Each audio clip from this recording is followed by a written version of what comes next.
Hi guys, welcome back to our YouTube channel. So in this tutorial, we're gonna learn how can we use quick selection command. So for that, let's suppose we have to select it all together, these words, and do editings in all those text. So to select it, what usually used to do, we just select it manually one by one, all the text like this, and then we do editings. So if you want to select all the particular type of objects together, then you can use the quick selection command.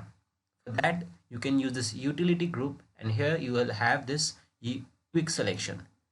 Just after selecting, this box appear where you have to select the objects.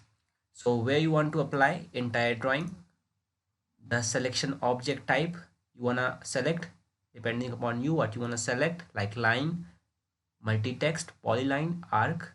So I'll select this multi-text, and then the property which I want.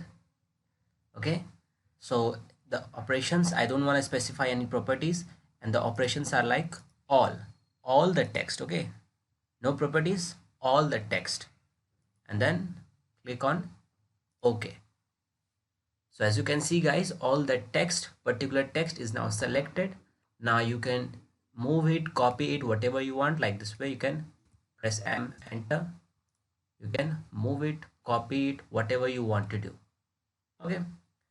Similarly, you can do with another objects. Again, select quick selection. You can use a shortcut also, that is Q select, QSELECT, enter. Again, this box appears.